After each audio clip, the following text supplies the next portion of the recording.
Hello, story lovers. Tonight, we're diving into a tale of passion, secrets, and choices that could change everything.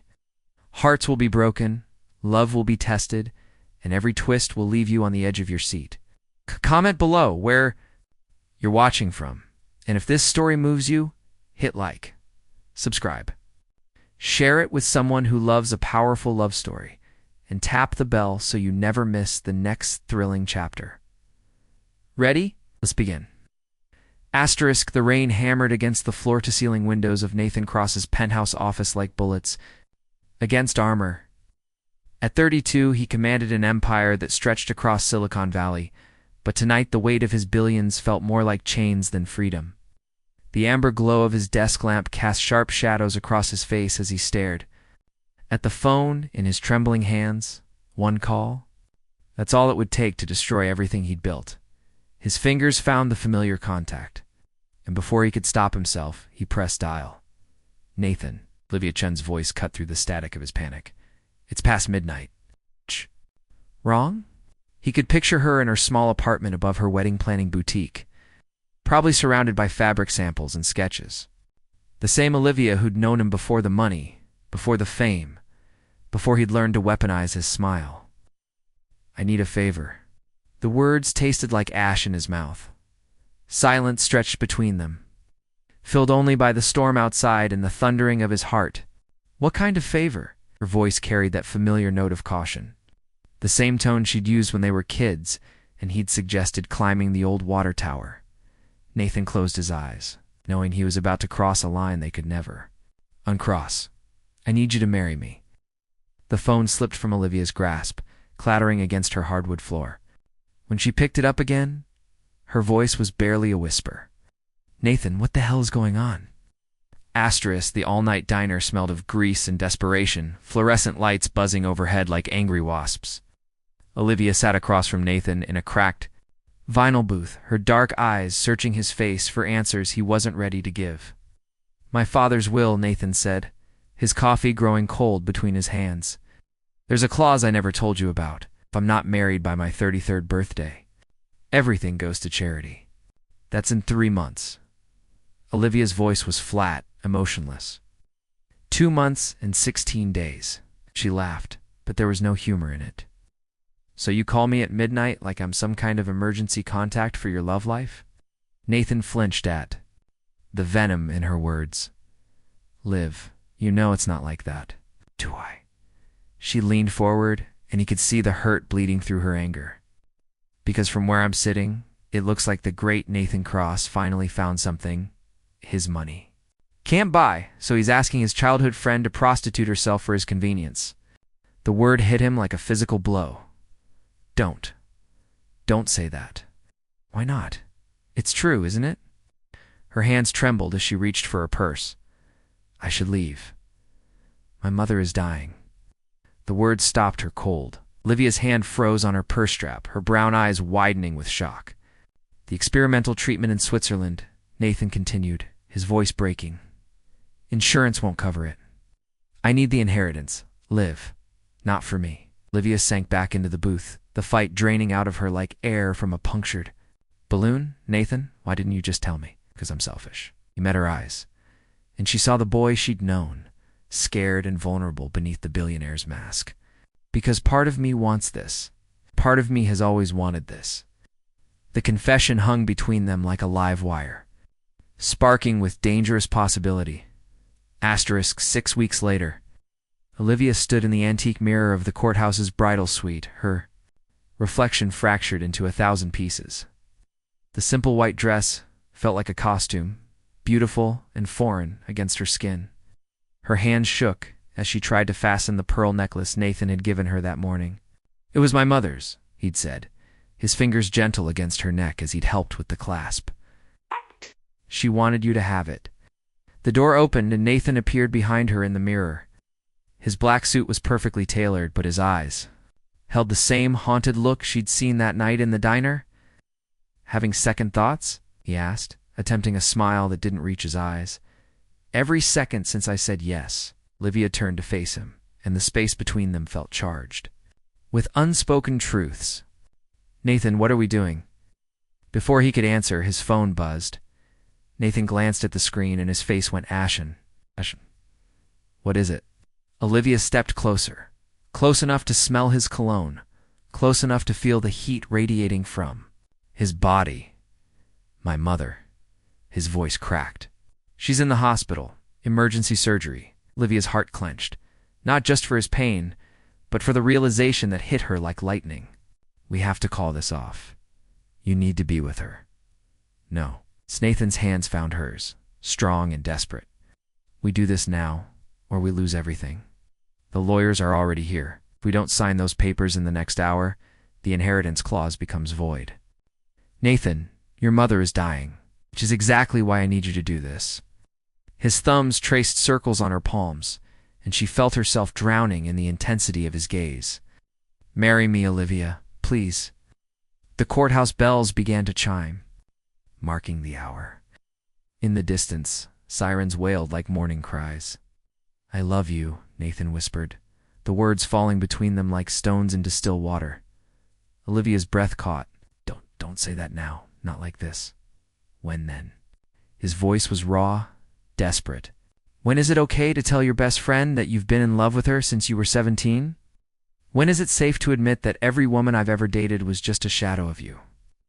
The sirens grew louder, and Olivia realized with crystal clarity that everything was about to change. One way or another, 3 weeks into their marriage, Olivia found the documents. She hadn't meant to snoop. She'd only gone into Nathan's home office to leave him lunch, but the manila folder on his desk had been labeled with her name. Her hands moved before her mind could stop them, fingers pulling out page after page of legal documentation that turned her blood to ice. Background checks, financial records, psychological profiles. Her entire life, dissected and analyzed like a business acquisition. The sound of Nathan's footsteps in the hallway made her heart race.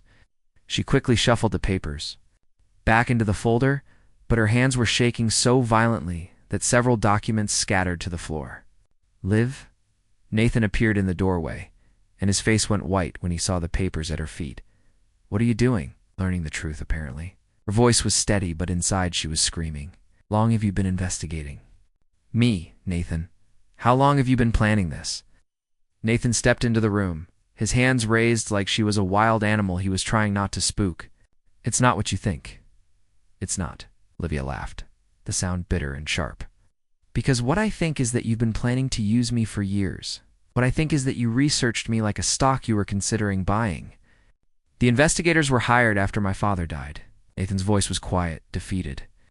When I found out about the will clause, I needed to know if there was anyone in my life who might be willing to help. Is anyone who was desperate enough? You mean the words tasted like poison? Someone whose business was failing? Someone with medical debt from her father's cancer treatment? Someone vulnerable enough to say yes. Nathan flinched as if she'd slapped him. Your business is failing because you're too good for this world. You undersell your services. You work for free half the time. The medical debt exists because you're loyal to people who don't deserve you? Don't. Olivia's hands clenched into fists. Don't you dare try to make this about my character flaws. I'm not. I'm trying to explain why I fell in love with you in the first place. The words hung in the air between them, and Olivia felt something break inside her chest. You don't love me, she whispered. You love the idea of me. It's the version of me that existed in your research files. Nathan took a step toward her, desperation written across every line of his face. Liv, please, let me explain. There's nothing to explain. Olivia moved toward the door, but Nathan caught her wrist. My mother asked for you, he said quietly. Yesterday, when I visited her in the hospital, she's been unconscious since the surgery, but she woke up for 5 minutes and asked if you were happy. Olivia stared at him, her heart cracking open. Nathan, stop. I told her yes, he continued, his thumb tracing the wedding ring on her finger. I told her you were the happiest I'd ever seen you. And for a moment, I actually believed it was true. The sound of a car pulling into the driveway broke the spell between them. Nathan released her wrist and looked toward the window. Are you expecting someone? Olivia asked. Nathan's face went pale. It's my lawyer. Man, he looks like he's bringing bad news. The lawyer's words echoed in the marble foyer like stones thrown into a cathedral. Your father anticipated this scenario. There's a second clause. The marriage must be genuine, proven by cohabitation for a minimum of 1 year. Nathan sank onto the bottom step of the grand staircase, his head in his hands. A year. There's more, the lawyer continued, his voice clinical and cold. If the marriage is found to be fraudulent, you'll forfeit not just the inheritance, but all current assets. Everything will go to charity, effective immediately. Olivia felt the world tilt on its axis. What does that mean? It means, Nathan said without looking up, that my father was 3 steps ahead of us. It means we're trapped. After the lawyer left, they sat in Nathan's living room in suffocating silence. The setting sun painted everything in shades of amber and regret, and Olivia could hear her own heartbeat thundering in her ears. I should go, she finally said. Where? Nathan's voice was hollow. If you leave now, I lose everything, which means my mother loses everything, and if I stay, I lose myself. Nathan looked at her then, really looked at her, and she saw her own pain reflected in his dark eyes. I went to see her today, Olivia said quietly. Your mother. Nathan's head snapped up. What? She was awake. Lucid Olivia's hands twisted. In her lap, she told me she'd always hoped we'd end up together. Said she could see it in the way you looked at me when we were kids. Liv. She also said she was proud of you for finally being brave enough to ask for what you wanted, even if it meant risking our friendship.